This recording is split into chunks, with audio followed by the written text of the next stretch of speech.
इस वक्त बैरिस्टर गौहर खान साहब हमारे साथ मौजूद हैं, माहिर कानून भी हैं और ज़ाहिर पीटीआई की लीगल टीम का हिस्सा भी हैं। उनसे इस पर जानते हैं, मज़ीद राय लेते हैं। बैरिस्टर साहब बहुत शुक्रिया आपके वक्त का, सर आपने वक्त दिया हमें। सर सबसे पहले तो ये फरमाएं, आज का जो इस्लामाबाद हाई कोर्ट के मुख्तलिफ फ़ैसले आए हैं मुख्तलिफ दरख्वास्तों पर पीटीआई के, आपके ख्याल से ये मुतमईन होने के लिए काफ़ी हैं पीटीआई के लिए, या अभी ये नाकाफ़ी फ़ैसले हैं उनके लिए और ये इस्तदा नहीं थी जितनी मिली है?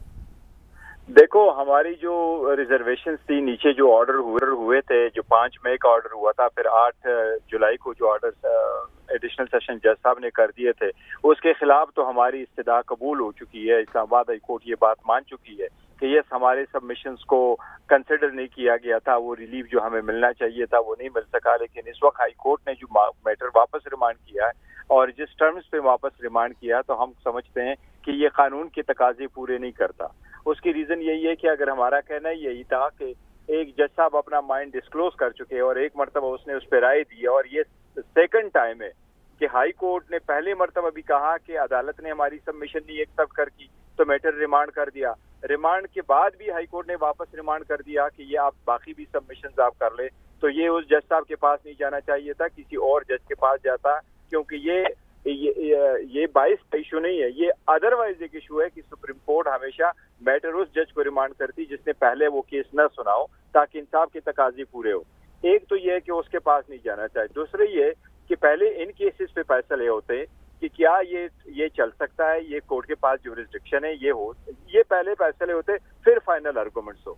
दूसरी बात यह कि हाई कोर्ट ने सारे केसेस का फैसला एक साथ कर लिया, जबकि इस वक्त 3 पिटीशनें हमारी हाई कोर्ट में मौजूद है। एक वो पिटीशन है कि हमारा हक दिफा जो डिफेंस विटनेसेस हम दे रहे थे, वो लिस्ट कोर्ट ने कहा कि ये रेलेवेंट नहीं है, मैं इसको नहीं अलाउ करता। दूसरा जो हम सबमिशन कर रहे थे कि इलेक्शन कमीशन का रिकॉर्ड मुहैया किया जाए ताकि उसके लाइट में हम क्रॉस एग्जामिनेशन कर सके, जरा कर सके जो इलेक्शन कमीशन के गवाह है उन पे, वो डॉक्यूमेंट्स भी हमें नहीं मिले। तो इस वक्त ये हमारी 3 पिटीशनों पे जब तक फैसला ना हुआ हो, हमें ये कहना है कि आप क्लोजिंग आर्गुमेंट्स करें। मैं समझता हूँ कि ये आईन कानून के तकाजों को पूरा नहीं करता और इसीलिए ये हमारे साथ नाइंसाफी इस हद पे हुई है। तो हम अपना तो बैरिस्टर साहब अब वे फॉरवर्ड क्या है? आप लोग जो इस्लामाबाद हाई कोर्ट का ये फैसला है कि वापस जज हुमायूं दिलावर की अदालत में भेजा गया है, इसको चैलेंज करने जा रहे हैं सुप्रीम कोर्ट में? क्योंकि उस वक्त तो यही कहा गया था कि पहले इस्लामाबाद हाई कोर्ट फैसला दे दे, उसके बाद देखते हैं। जी बिल्कुल, इस्लामाबाद हाई कोर्ट ने ये फैसला करना था, लेकिन वो चूंकि सारे मैटर जिसपे अभी सबमिशंस होनी थी मेरिट पे, वो भी फैसले हो चुके हैं, तो ये इसलिए इसके खिलाफ इंशाल्लाह ताला कलम। अच्छा गौर साहब, एक आज आप सुबह सुप्रीम कोर्ट में भी थे और वहाँ से भी एक फैसला आया है, जो 3 मेंबर बेंच है, वो फैसला क्या है और उस फैसले की रोशनी में कल के प्रोसीडिंग्स को आप कैसे देखते हैं? पहले तो वो बता दीजिए कि सुप्रीम कोर्ट से जो फैसला आया है जो रिस्ट्रिक्शन के पॉइंट के ऊपर, वो क्या है, और कल जब जो रिस्ट्रिक्शन का पॉइंट सेटल होगा। दूसरा सवाल इसका मैं ये पूछना चाह रहा हूँ कि आज जब उन्होंने मेंटेनेबिलिटी का जो फैसला है उसको कालअदम करार दिया है, तो कल जो उस फैसले के बाद होने वाली प्रोसीडिंग्स हैं लोअर कोर्ट की, उनकी कानूनी हैसियत आपकी नज़र में क्या होगी? पहले तो जो फैसल चौधरी साहब, पहले जो आज की सुप्रीम कोर्ट में हुआ था, वो सुप्रीम कोर्ट ने तो ये ऑब्जर्व फरमाया था कि अगर किसी जज के खिलाफ, सेशन जज के खिलाफ हाई कोर्ट में ट्रांसफर की पिटीशन पेंडिंग हो, तो क्रिमिनल प्रोसीजर के सेक्शन 526(8) के तहत ये जज ऑर्डर नहीं कर सकता। तो उन्होंने कहा जी जजमेंट तो वो दे नहीं सकता जब तक हाई कोर्ट फैसला न करे।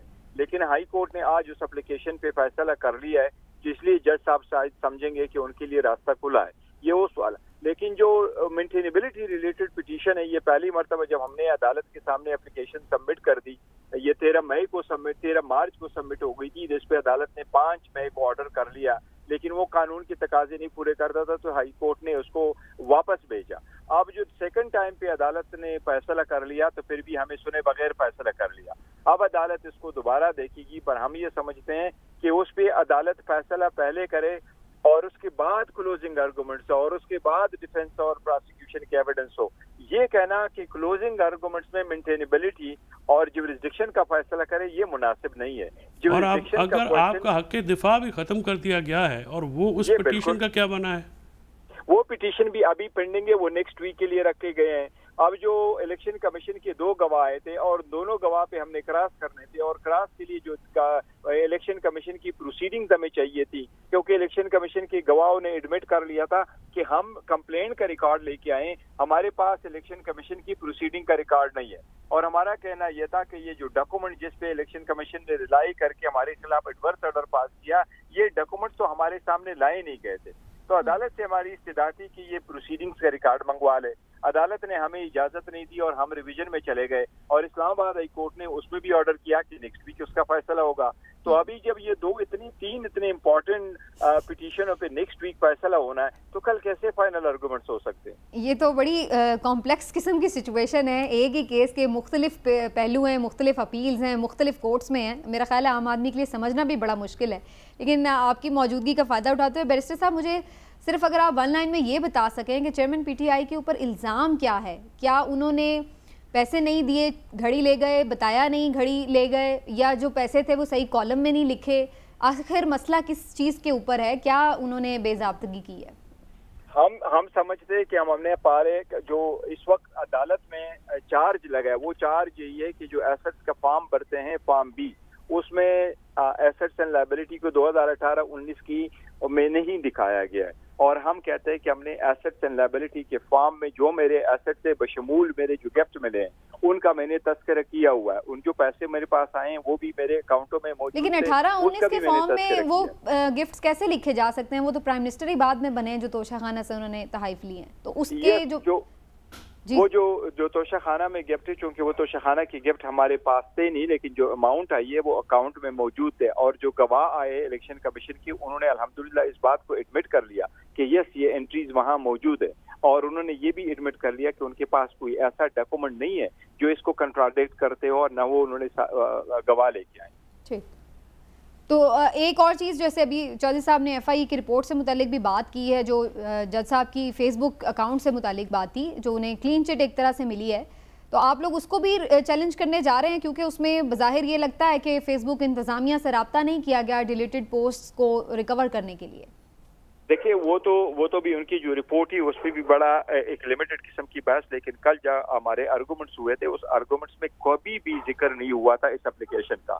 वो इस तनाजुर में हुआ था कि अगर अदालत वापस भेजती है इस मैटर को, तो कानूनी तौर पर उस जज के पास जाता है या किसी और के पास।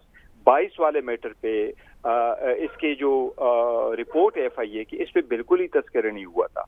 और ऑब्वियसली उस रिपोर्ट में सिर्फ ये लिखा है कि यस 2014 से हैं, लेकिन अभी वो अवेलेबल नहीं है। देखिए उसकी वीडियो मौजूद है, वो सोशल मीडिया पे मौजूद थे, वो सब कुछ मौजूद था। ये 13 जुलाई 2023 तक 2 बजे तक, जब तक लॉक नहीं हुआ था, सब लोगों ने देखे और मौजूद थे।